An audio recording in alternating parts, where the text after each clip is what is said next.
प्रातः मुरली ओम शांति। बाप दादा मधुबन। मीठे बच्चे, अभी तुम शूद्र घराने से निकल ब्राह्मण घराने में आए हो। बाप ने ब्रह्मा मुख से तुम्हें एडॉप्ट किया है, तो इस खुशी में रहो।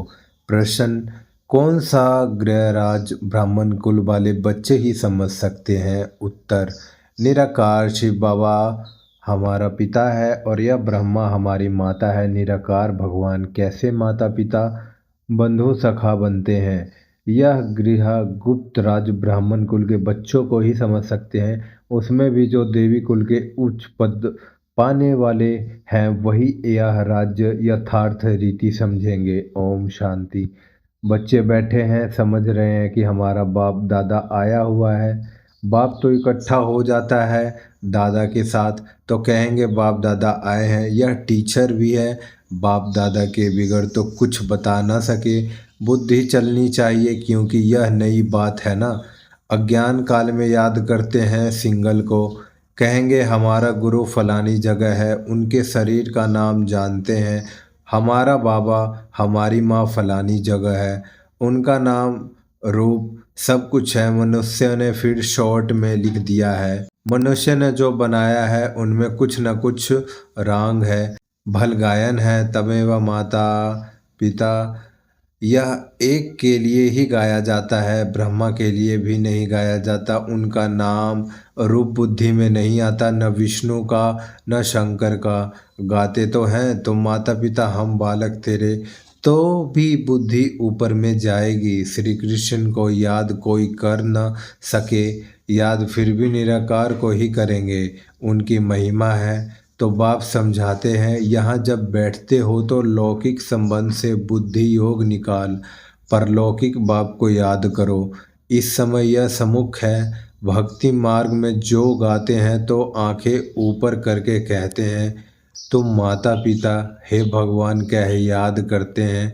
भगवान जब कहते हैं तो शिवलिंग को भी याद नहीं करते। तोते मिसल ऐसे ही गाते हैं, लक्ष्मी नारायण के लिए भी ऐसे नहीं कह सकते। यह तो महाराजा महारानी है, उनका बच्चा ही माता पिता कहेंगे, बंधु नहीं कहेंगे। भक्त लोग गाते हैं पतित पावन, परंतु यह बुद्धि में नहीं आता कि शिवलिंग होगा।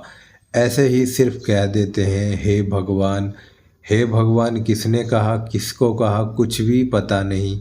अगर यह ज्ञान होता, मैं आत्मा हूँ, उनको बुलाता हूँ, तो यह समझे कि वह निराकार परमात्मा है। उनका रूप ही लिंग है। यथार्थ रीति कोई बाप को याद नहीं करते, उनसे प्राप्ति क्या होगी कब होगी यह कुछ भी नहीं जानते। तुम भी नहीं जानते थे, अभी तो बाप के बने हो। हमको शिव बाबा ने ब्रह्मा द्वारा अपना बच्चा बनाया है, यह ब्रह्मा माँ है। इस ब्रह्मा माता द्वारा शिव बाबा ने अडॉप्ट किया है। इस समय तुम अच्छी रीति जानते हो, हम शिव बाबा के बच्चे हैं। साकार में फिर प्रजापिता ब्रह्मा बाबा के बच्चे हैं। प्रजापिता ब्रह्मा बाबा द्वारा मनुष्य सृष्टि रचते हैं, ऐसे नहीं कि कोई नई सृष्टि रचते हैं, नहीं। इस समय आकर गोद में लेते हैं, अडॉप्ट करते हैं। अब माता पिता कहते हैं तो शिव पिता ठहरा और माता ब्रह्मा ठहरी। उनको कहा जाता है माता पिता। बाप ब्रह्मा द्वारा कहते हैं तुम आत्माएं मेरे बच्चे हो। फिर आत्मा को बैठ पहचान देते हैं कि आत्मा क्या है। कहते भी हैं भ्रकुटी के बीच में रहती है, स्टार मिसल है और कुछ भी नहीं जानते। यह कह न सके कि आत्मा 84 जन्म भोगती है। आत्मा शरीर द्वारा पाठ बजाती है, भिन्न भिन्न नाम रूप देश काल से आत्मा एक शरीर छोड़ती है तो सारा परिवार ही बदल जाता है। कोई अडॉप्ट करते हैं तो परिवार ही बदल जाता है। माता पिता जिससे जन्म लिया उनको भी जानते हैं, फिर जो अडॉप्ट करते हैं उनके घर का बन जाते हैं। यहाँ तुम शूद्र घराने से निकल अब ब्राह्मण घराने में आए हो। ब्रह्मतन से तुमको अडॉप्ट किया, तुम तो ब्राह्मण कुल में आ गए। यह बातें शास्त्रों में नहीं लिखी जा सकती, यह समझाया जाता है, लिखने से कोई समझते नहीं। अभी तुम बच्चे ही जानते हो, हम परम पिता परमात्मा की सनातन बने हैं। यह हो गई माँ, ब्रह्मा को प्रजापिता ही कहते हैं। इस द्वारा तुम बच्चों को अडॉप्ट करता हूँ। यह कितनी गुप्त बातें हैं, सिवाय सम्मुख के कोई समझ न सके। समझेंगे भी वह जो इस ब्राह्मण कुल के होंगे, देवी कुल में उच्च पद पाने वाले होंगे। नए किसकी बुद्धि में यह बातें बैठेंगी नहीं, न बुद्धि में बैठेगा, न हम किसी को समझा सकेंगे। तुम्हारे में भी नंबरदार पुरुषार्थ अनुसार है, जिनकी बुद्धि में बैठता है। गाया जाता है तमेव माताश्च पिता, याद किया जाता है शिव बाबा को। फिर कहते हैं तुम माता पिता एक, बाप फिर माता पिता कैसे। यह बातें और कोई समझा न सके। जैसे शास्त्रों में व्यास ने जो लिखा है वह मनुष्य ने कंठ कर लिया, वैसे तुमको भी कहेंगे तुमको कोई ने बनाया है, तुमको कोई ने बताया है, तुमने कंठ कर दिया है। नए मनुष्य के लिए समझना बड़ी मुश्किल है। यहाँ रहने वाले भी कोई किसी को इतना भी समझ नहीं सकते। तुम आत्मा हो, तुम्हारा बाबा परम पिता परमात्मा है। वह बेहद का बाप ही बेहद का वर्षा देता है। वर्षा दिया था, फिर पूर्व जन्म लेते लेते 84 जन्म पूरे हुए। अब बाप फिर वर्षा देने आए हैं। यह किसको समझना कितना सहज है। तुम माता पिता किसको कहा जाता है, विचार की बात है। न ब्रह्मा द्वारा अडॉप्ट करते हैं, फिर माँ भी जरूर चाहिए। तो जो अन्य बच्ची होती है, ड्रामा प्लेन अनुसार उनको जगत अम्बा का टाइटल दिया जाता है।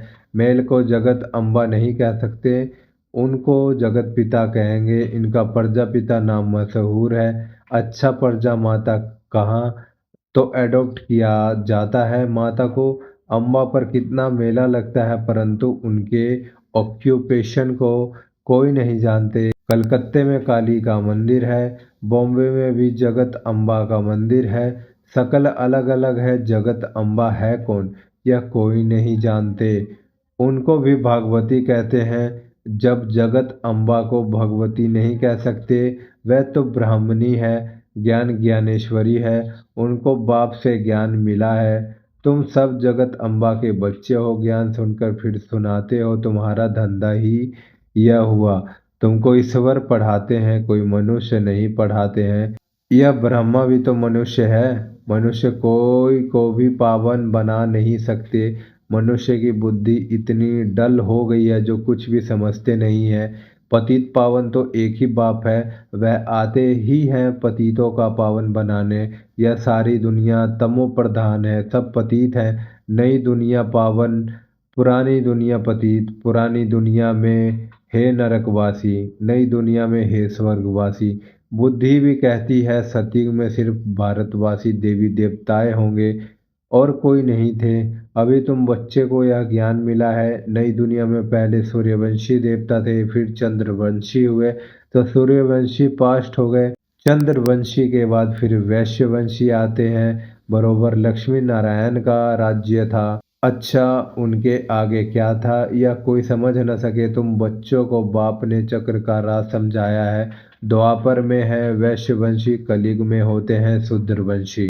अभी तुम जानते हो हम ब्राह्मण बने हैं, तुमको बाप ने अपना बनाया है, अर्थात शूद्र धर्म से देवता धर्म में ट्रांसफर किया है। अब सूर्यवंशी चंद्रवंशी तो है नहीं, न लक्ष्मी नारायण का राज्य है, न राम राज्य है। अब है कलयुग का अंत। कलयुग के बाद जरूर सतयुग आएगा। कलयुग में यह पुरानी पतित दुनिया है, महान दुखी है, इसलिए देवताओं की जाकर महिमा गाते हैं, माथा टेकते हैं। अच्छा, लक्ष्मी नारायण को यह राज्य किसने दिया, कोई है जो बता सके। कोई के भी ख्याल में नहीं होगा, क्योंकि बुद्धि में है। कलयुग अभी बच्चा है, 40,000 वर्ष पड़े हैं, इसलिए यह ख्याल आते ही नहीं। अभी तुमको यह ख्याल आता है। कई बच्चे कहते हैं हमें याद नहीं रहती। क्यों नहीं रहती? क्योंकि सवेरे सवेरे उठकर याद में बैठकर धारणा नहीं करते। समझते भी हैं, फिर किसको समझा नहीं सकते। यह तो जरूर होगा। जब एक रस तो समझदार बन ना सके। समझदार भी चाहिए, बेसमझ भी चाहिए। बहुत समझदार तो जाकर राजा रानी बनेंगे। जितना जितना जो जास्ती समझते हैं और समझाते हैं, उनका नाम बाला होता है। प्रदर्शनियाँ होती हैं तो लिखते ही हैं बाबा फलानी को भेज दो। तो क्या तुम नहीं समझा सकते? बाबा, उनकी प्रैक्टिस जास्ती है, हम थोड़े कच्चे हैं। बाबा खुद भी कहते हैं, कहाँ से भी निमंत्रण मिलता है तो लिख कर भेजो। कौन कौन है तो हम देखेंगे किस किस को भेजना चाहिए। सन्यासी भी उस निमंत्रण पर है क्या? फिर बहुत अच्छी ब्रह्मा कुमारी को भेजना होगा। अच्छा कुमार का है, मनोहर है, गंगे है, इसमें से किसी को भेज दो। बच्चे तो ढेर हैं, जगदीश को भेज दो, रमेश को भेज दो। तुम भी समझते हो, एक दो से होशियार हैं, जैसे जज मजिस्ट्रेट होते हैं, एक दो से होशियार होते हैं, गवर्नमेंट जानती है।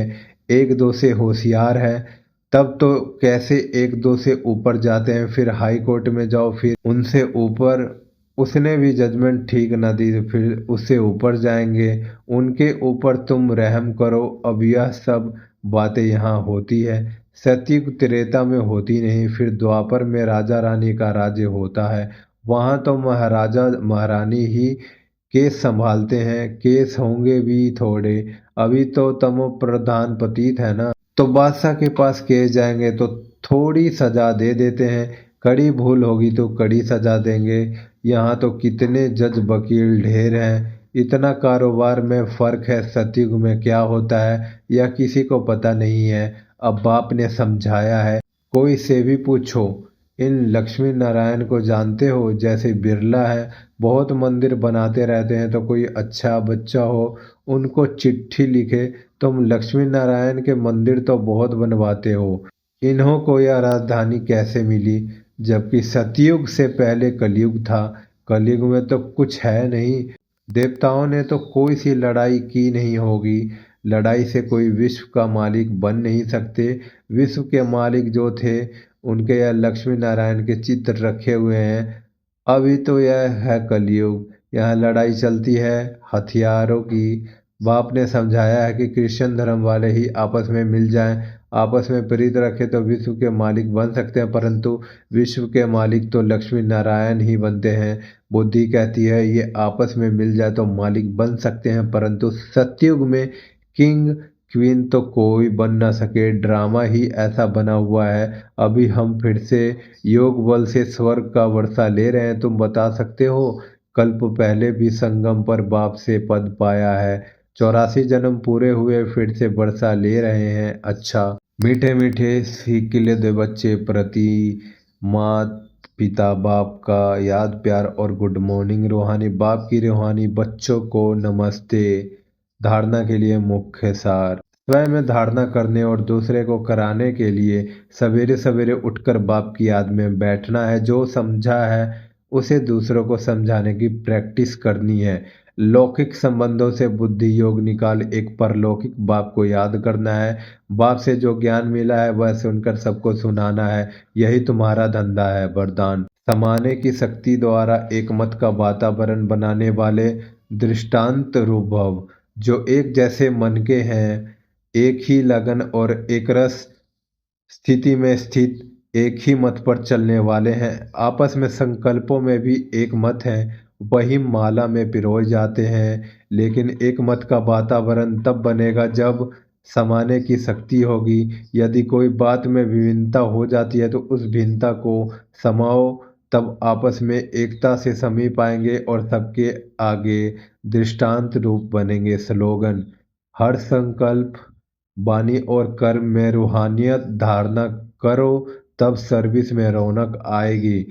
ये अव्यक्त इशारे सदा अचल अडोल एकरस स्थिति का अनुभव करो।